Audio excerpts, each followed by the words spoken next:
Yo, what is up, guys? It's Pedro. Feels great to wake up on a Victory Tuesday. In today's video, I will be going over 5 players that get game balls. 5 players that get game balls for their performance against the Philadelphia Eagles. If you guys are new, please make sure to subscribe for Washington and NFL content. Really trying to get to 10,000 subscribers by the end of the year. I know you guys are feeling good, so please help me out there. And it just takes 1 second.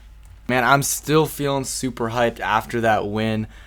Feel really good about it, and yeah, we're gonna get into some game balls, and I want to give some honorable mentions and hat tips before I forget and people come at me. So Taylor Heinicke, I'm not gonna give him a game ball because I feel like other players deserve it a little bit more, but Heinicke still gets a hat tip for his grit, and he made the plays that needed to be made. He made some smart plays. The kneel down at the end where that was a lot of people when it happened, we're probably like, what is he doing? Why is he kneeling down? Well, he was kneeling down because they needed to waste more clock, and the field position didn't really matter because if they punted, I think it was at the 40, so they were able to punt it, and it wouldn't have made really that much of a difference. So that was a high IQ play by him there, and also he was able to draw the unnecessary roughness. So that was great by Taylor Heinicke there. Also, Tyler Larson did a terrible snapped it over Heinicke's head. Heinicke ran over to it, waited a little bit, and then saw no one's open and just threw it away. No intentional grounding. Great play by him there. And he made some other good throws as well. And the most important thing is he was giving a ball to our best player, and that is Terry McLaurin, which Carson Wentz does not do. He does not give Terry McLaurin the ball as much as Heinicke does. And Heinicke did have some mistakes. The interception was not a good throw. He needed to throw it more to the sideline. He also had Gibson open, and someone said Samuel. I'm not sure if that's the case, but Gibson was definitely open, and Terry was open if he threw it a little bit earlier and more to the sideline. And he had the fumble, but I don't really think the fumble was his fault. Was he amazing? No, but he did what he had to do to get us the win. Gritty. Had some rushes as well, 10 rushing yards, but really, he kneeled down like 3 or 4 times, so was more like probably 20 rushing yards for sure. So really like what Heinicke did today, and there's no way, absolutely no way you can go and start Carson Wentz next week against the Texans. My thing is, until Heinicke becomes the reason you're losing games, and it's got to be more than just one game, then that's when you go to Wentz. So if he looks bad, really bad the next couple weeks, and they lose both those games, then that's when you put Wentz in. But right now, you got to keep Heinicke. There's no way after what he's done you can switch him out. That would just absolutely kill the locker room. You have to keep Heinicke in. So let's get into the 5 guys that get game balls for the Commanders this week. Number 1, and it's just obvious, Terry McLaurin was an absolute beast again. 8 catches, 128 yards, no touchdowns, but got targeted 11 times. He absolutely owned Darius Slay in this game.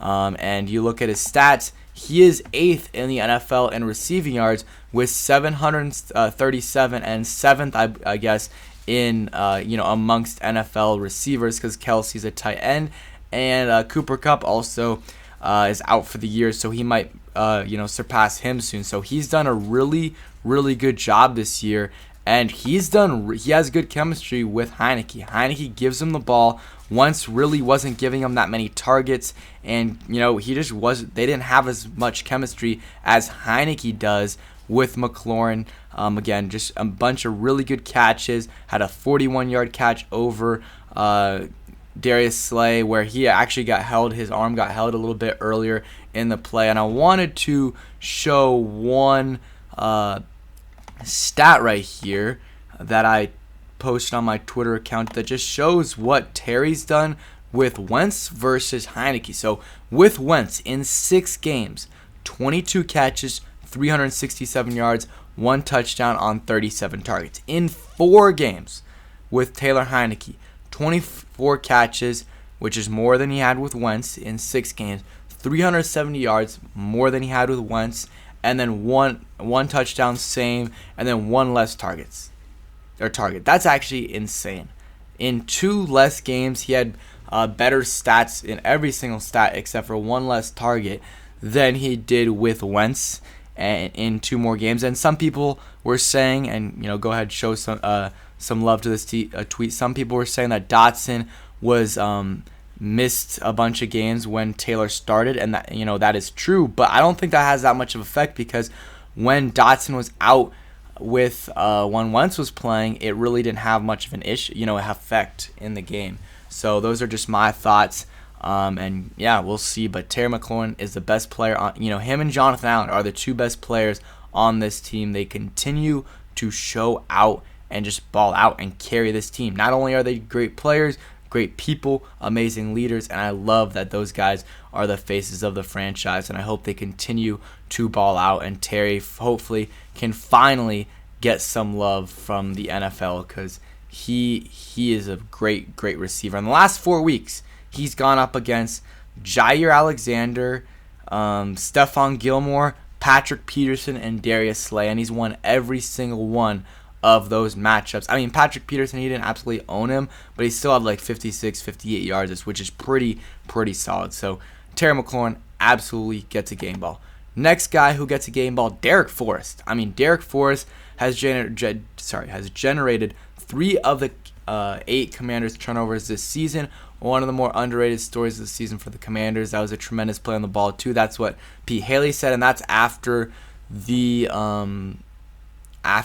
Derek Forrest interception. And later on in the game, he also recovered a fumble as well. He is all over the place, and yeah, I mean, that interception was just amazing. That was a thing of beauty. Tracked the ball really well and kind of took it out of A.J. Brown's hands. That was huge in the game, and he was down, so it wasn't great field position, but still, what an amazing play. That's his 2nd interception on the year, I believe. He had a forced fumble against Jonathan Taylor, and he recovered a fumble in this game as well. He's all over the place. He's one of the better graded safeties in the league, and I think he has a chance to be a very good safety in this league.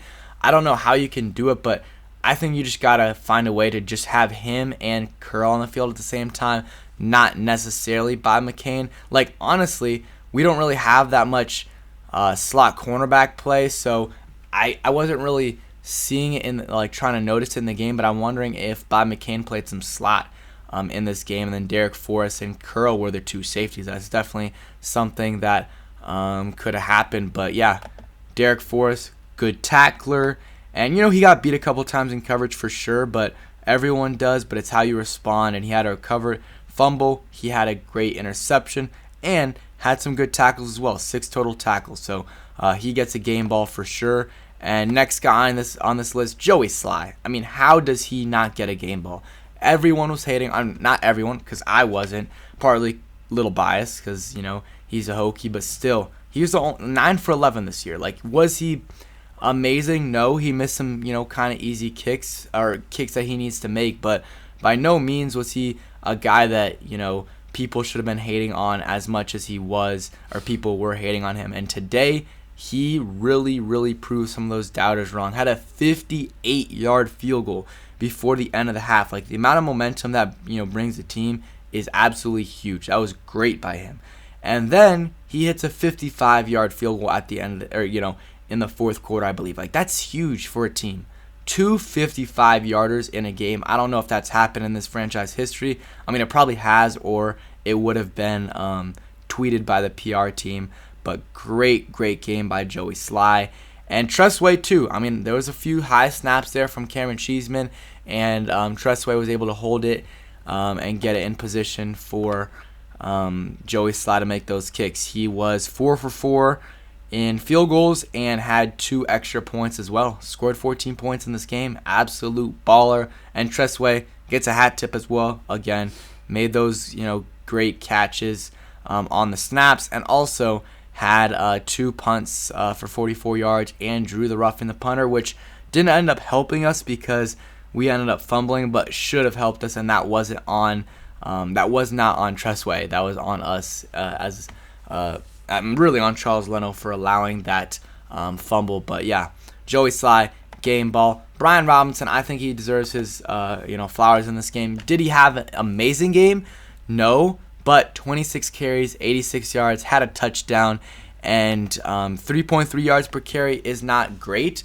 But a lot of those plays were 3rd and 1s, 2nd and 1s, which that's why I know they have a stat like this where it's like your expected yards on that play, and that, Brian Robinson probably got around what he was expected, or maybe a little bit more every time. His long had a 11-yard run, and that touchdown, he had no business scoring that touchdown, but he did an amazing job stretching that ball out when he had 3 defenders on him, tackling him. That was just a gritty play, and I love that by Brian Robinson. The amount of conversions he had today or yesterday in terms of third down conversions, second down conversions, was great, and he needs to continue to do that.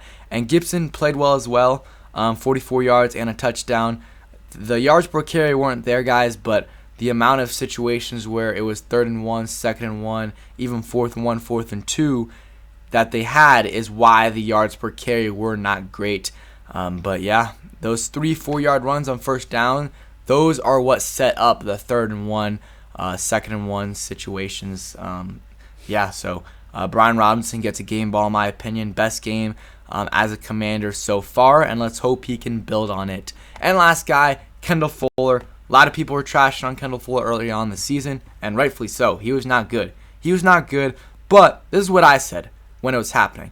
William Jackson III was getting slandered too, and definitely rightfully so. And I was saying that, yes, William Jackson definitely deserves to get slandered, and Kendall Fuller does too, but there is reason to believe Kendall Fuller can turn around because he's done it before for us. William Jackson III has never played well for the Commanders besides maybe a couple game stretch. So Kendall Fuller, last game, I thought played really well against the Vikings. Game before played well. And this game, I mean, he was outstanding. He locked up A.J. Brown, one of the best receivers in the NFL. 1 catch for 7 yards. Benjamin St-Juste was on him a little bit too, but Kendall Fuller had some great pass breakups, getting good breaks on the ball, and he had some good ones as well last week against Adam Thielen. So he's really, really turning it around, and I'm glad he did, or he's done so. The secondaries looked so much better once William Jackson III's been gone. And that trade, we didn't get much in draft compensation. We like a 2024, 2025 pick swap, but the biggest thing was the salary dump. And yeah, so those are the game balls. Not William Jackson III. Heck no. Kendall Fuller, Brian Robinson, Joey Sly, Derek Forrest, and Terry McLaurin. And then the hat tips, Taylor Heineke for sure gets one. You could say Gibson as well had some nice plays as well. I'm trying to think. De'Ami Brown had a huge catch as well. Same thing with Jahan Dotson. Curtis Samuel had a solid game as well. Should have had 3 catches, but that BS penalty on Jahan Dotson. And offensive line, honestly, besides Leno that one play and Larson a couple times, I thought, Norwell and Turner played well. And Lucas actually did not play well. I think they need to move on from him in terms of him being the starter. I think Cosme needs to be the starter. And on defense, Benjamin St-Juste had a nice forced fumble, got beat as well, but still good job there. I thought Crow played well. John Ridgway had on that Jamin Davis, forced fumble, face mask, whatever. John Ridgway is the one that I think truly forced the fumble, so he gets some props there. And Casey Tuell scored a touchdown. Got to give him props there as well. So all around team victory. That's what you like to see. But those were the 5 guys that I thought had outstanding games. So thank you guys for watching. Hope you guys enjoyed. Enjoy your Victory Tuesday. Peace, guys.